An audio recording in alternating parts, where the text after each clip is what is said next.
Hello students, my name is Samir Anand, faculty of Mechanical Department of Ludhiana College of Engineering and Technology.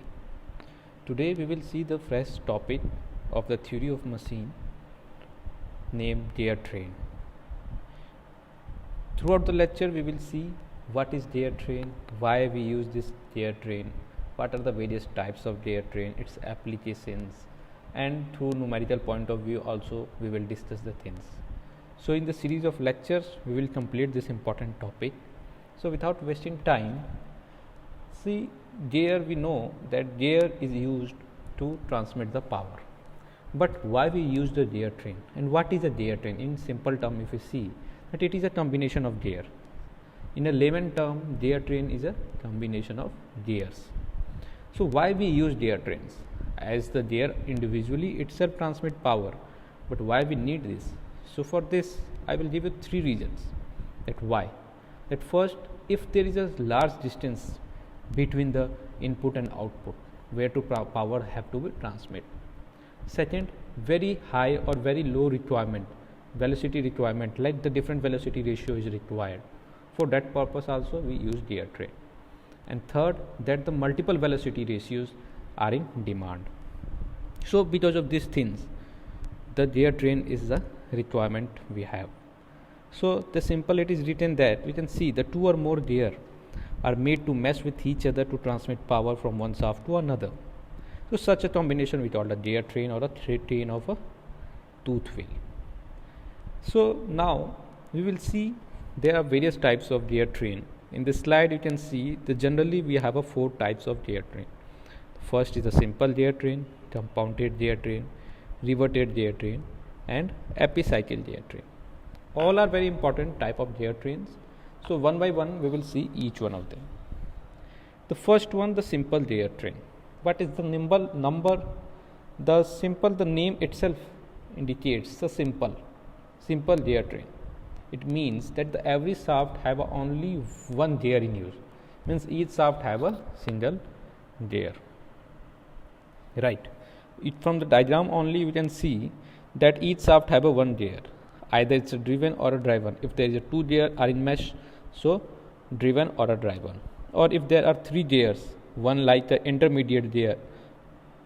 So, but all of three are with their own shaft. Okay, and similarly for the fourth. So this is the simple gear train.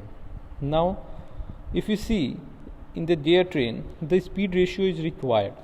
So what is the speed ratio? Speed ratio, or sometimes we call the velocity ratio of a gear train. It is the ratio of the driven to the speed of the driver or the follower. You can see the figure number second.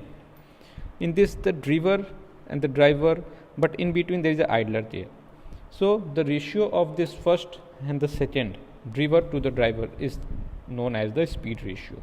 Also, if in terms of teeth, number of teeth of the gear, we have to find the speed ratio, though it is the driven teeth to the driven teeth ratio of that.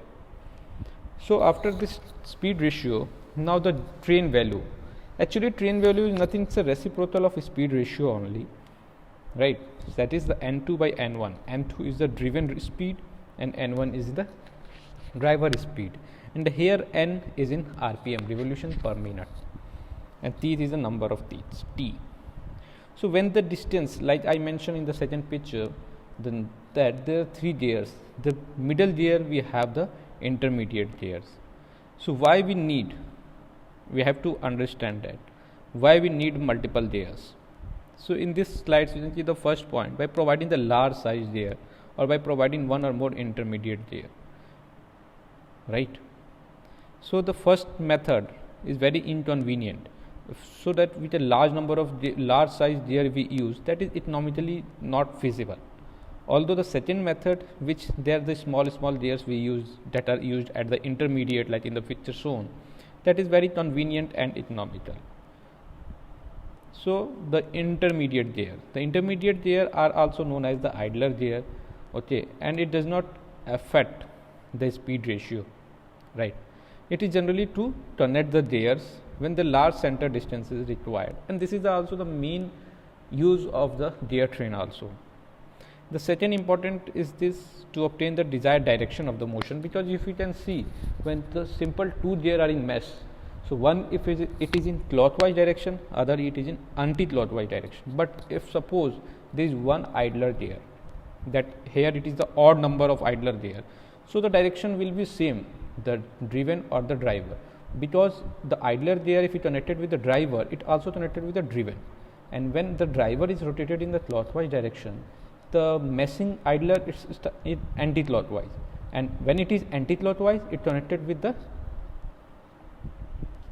other one which is the same clockwise. So that's why it is written here that when the number of intermediate gears are odd, the motion of the both the gears are same, and if you have intermediate gears are even, the motion will be opposite. So this is the speed ratio. We can see, we can find out the speed ratio of different gears, right? N1, N2, the speed of the driver in RPM, then the intermediate gear, followers, and each have on shaft. That is a simple gear train, and by this thing. So till today we will stop it till here, and in the next class we will see the compounded gear train. Okay.